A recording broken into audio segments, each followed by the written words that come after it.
Hello everyone. आज की इस वीडियो में पढ़ने वाले लंग्स की एनाटमी के बारे में। तो आज हम वही चीज़ें डिस्कस करने वाले हैं जो आपके एग्जाम के पॉइंट ऑफ व्यू से इंपॉर्टेंट है या आपके लिए इनफ है। तो देखिए, सबसे पहले हम बात करते हैं लंग्स के इंट्रोडक्शन के बारे में। तो लंग्स क्या होते हैं? आपके स्पंजी ऑर्गन्स होते हैं जो कहाँ पे प्रेजेंट होते हैं? थोरेसिक कैविटी में, और जिनका काम क्या होता है? गैसेस का एक्सचेंज करना। ये हो गया हमारा लंग्स का इंट्रोडक्शन। अब अगर लंग्स के पार्ट्स के बारे में बात करते हैं तो लंग्स के पास दो पार्ट होते हैं, एक होता है एपेक्स और उसका होता है दूसरा बेस।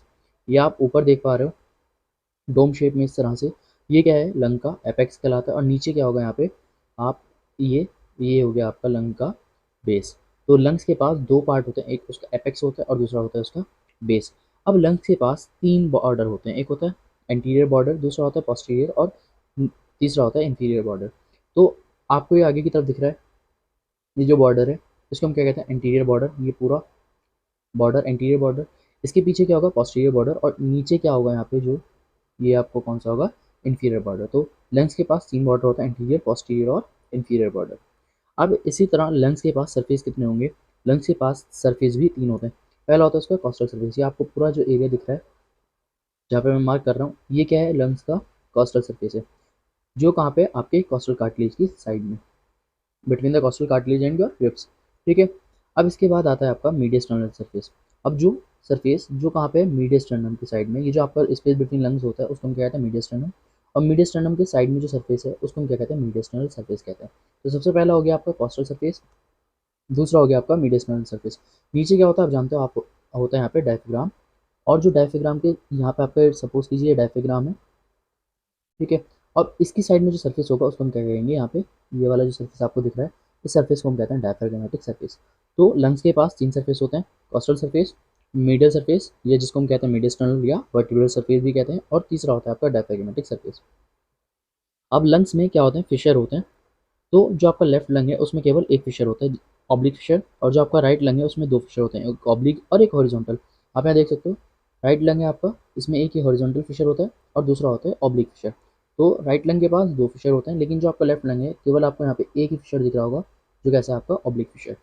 अब इसके बाद अगर हम बात करते हैं लोब्स के बारे में, तो जो आपका लेफ्ट लंग है उसके पास केवल दो लोब होते हैं, एक होता है उसका अपर लोब, एक होता है लोअर लोब। ठीक है। क्योंकि जो आपका लेफ्ट लंग है उसमें क्या है? केवल एक ही फिशर है, ऑब्लिक फिशर है।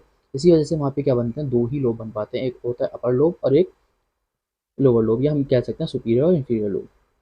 लेकिन जो आपका राइट लंग है उसमें तीन लोब बनते हैं, एक ये आपका जो हॉरिजॉन्टल फिशर था उसकी वजह से, एक आपका ऑब्लिक फिशर था उसकी वजह से। तो यहाँ पे ये जो ऊपर की तरफ होगा ये होगा सुपीरियर लोब, बीच वाला होगा मिडिल लोब, और नीचे वाला होगा इंफीरियर लोब। तो जो आपका राइट लंग है उसमें तीन लोब बन पाते हैं। अब हम बात करते हैं हाइलम ऑफ द लंग। देखिए, हाइलम क्या होता है? वो रीजन जहाँ पे किसी चीज़ का इनलेट या आउटलेट होता है उसको हम कहते हैं हाइलम या हाइलस कहते हैं। ठीक है। अब जो आपका लेफ्ट लंग का हाइलम है उसके कॉन्टेक्ट में क्या क्या होता है? तो उसके रिलेशन में आप देख सकते हो लेफ्ट लंग के, तो आपको पता है लेफ्ट साइड में क्या होती है? कार्डियक नोच होती है, तो वहाँ पे क्या होगा? हार्ट होगा कॉन्टेक्ट में। Then aortic arch. तो देखिए आपकी एओर्टिक आर्च किसके कॉन्टेक्ट में? आपके लेफ्ट लंग के कॉन्टेक्ट में।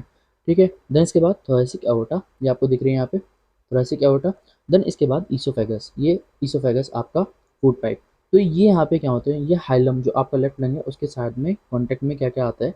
Heart, aortic arch, thoracic aorta और आपका ईसोफेगस। देन इसके बाद जो आपका राइट लंग है, राइट लंग मैंने अभी आपको बताया, उसके पास दो फिशर होते हैं, एक होता है ऑब्लिक फिशर, दूसरा होता है हॉरिजॉन्टल फिशर। ठीक है। कैसा होता है? स्लाइटली शॉर्टर होता है और वाइडर होता है देन योर लेफ्ट लैंड। तो अब यहाँ पे दो फिशर हैं, एक सुपीरियर फिशर, एक हॉरिजॉन्टल फिशर, और एक ऐसे ऑब्लिक फिशर। तो इसी वजह से तीन लोब बनते हैं, सुपीरियर लोब, मिडिल लोब और नीचे की तरफ क्या बनता है? इंफीरियर लोब बनता है। अब सुपीरियर लोब कैसा होता है? लोकेटेड होता है अबव द हॉरिजॉन्टल फिशर। अब ये जो हॉरिजॉन्टल से ऊपर दिख रहा है आपको, ये वाला ये हॉरिजॉन्टल फिशर, इससे ऊपर क्या है? आपका सुपीरियर लोब। और कैसा होता है? ये एंटीरियर साइड में प्रेजेंट होता है, इसको हम क्या कहते हैं? एंटीरियर सुपीरियर पोजीशन पे प्रेजेंट होता है। अब मिडिल लोब, मिडिल लोब कैसा होता है? स्मॉलेस्ट होता है आपका थ्री लोब्स में से। तो सबसे छोटा जो होता है आपका वो कौन सा होता है? आपका मिडिल लोब होता है।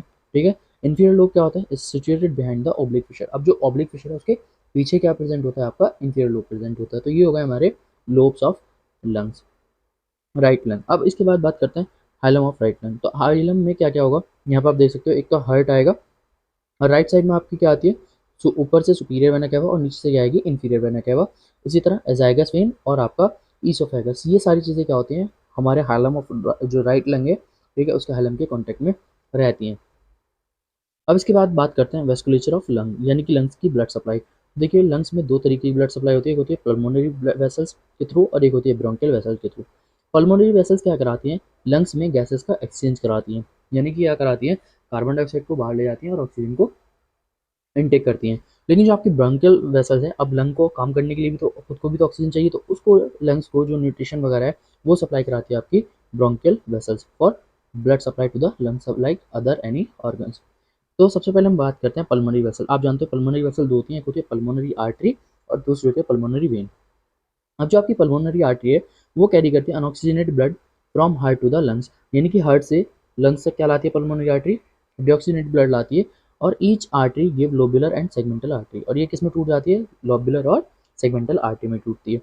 अब इसके बाद हम बात करते हैं पल्मोनरी वेन के बारे में। तो पल्मोनरी वेन क्या करती है, कैरी करती है जो आपका डिऑक्सीजनेटेड ब्लड था लंग्स में आया, वो ऑक्सीजनेट हो चुका है, तो अब उस ऑक्सीजनेटेड ब्लड को कहाँ तक ले जाती हैं, लंग्स से हार्ट में वापस ले जाती हैं। तो ये हो गई हमारी पल्मोनरी वेसल्स, दो होती हैं, पल्मोनरी आर्टरी और दूसरी होती है पल्मोनरी वेन। अब इसके बाद है हमारी ब्रोंकियल वेसल। अब ब्रोंकियल वेसल क्या होती है, ब्रोंकियल वेसल इसी तरह दो होती हैं, एक होती है ब्रोंकियल आर्टरी और होती है ब्रोंकियल वेन। अब ब्रोंकियल आर्टरी क्या करती है, कैरी करती है oxygenated blood to the tissue. अब देखिए आर्टरी का काम क्या होता है, आप जानते हो क्या करना, ऑक्सीजनेटेड ब्लड सप्लाई करना टू द टिश्यू। अब ये इसी तरह जो आपकी ब्रोंकियल आर्टरी, ब्रोंकियल किसके लिए वर्ड यूज करते हैं, लंग्स के लिए, तो वो आर्टरी जो लंग्स तक ब्लड ला रही है, लंग्स के टिश्यू तक ब्लड ला रही है, कैसा है ब्लड, ऑक्सीजनेटेड ब्लड ला रही है, उसको हम कहते हैं ब्रोंकियल आर्टरी। अब ये left bronchial artery arise from the thoracic aorta, जो लेफ्ट ब्रोंकियल आर्टरी है वो कहाँ से अराइज होती है, थोरेसिक एओर्टा। अभी मैंने आपको बताया था उधर क्या पड़ता है आपका लेफ्ट लंग की साइड थोरेसिक एओर्टा, वहीं से उसको ब्लड सप्लाई की जाती है। जो आपका राइट ब्रोंकियल आर्टरी है वो अराइज होती है थर्ड पोस्टीरियर इंटरकोस्टल आर्टरी से। अब इसके बाद है ब्रोंकियल वेन। तो जो ब्रोंकियल वेन होती है वो किसमें जाके ड्रेन होती है, एजाइगस और एसेसरी हेमी एजाइगस वेन। तो ये था हमारा यहाँ पे blood supply of the lungs. अब हम बात करते हैं root of the lung. Root of the lung के बारे में अगर बात की जाए तो जो आपके कुछ ऐसे स्ट्रक्चर हैं जो लंग्स में एंटर और लीव करते हैं। तो जो आपका रूट है, ठीक है, लंग्स का, वो स्ट्रक्चर जहाँ पे क्या कर रहे हैं, कुछ स्ट्रक्चर्स एंटर कर रहे हैं या लीव कर रहे हैं, उस एरिया को हम क्या कह रहे हैं, रूट ऑफ द लंग। यहाँ पे क्या क्या होता है, सबसे पहले आता है हमारा प्रिंसिपल ब्रोंकस, आपको यहाँ पे दिख रहा होगा, ठीक है, ये हमारा ब्रोंकस। देन इसके बाद आता है एपार्टियल और हेपार्टियल ब्रोंकस। तो ऊपर की तरफ एपार्टियल ब्रोंकस और नीचे की साइड पे क्या होता है, हमारा हेपार्टियल ब्रोंकस प्रेजेंट होता है।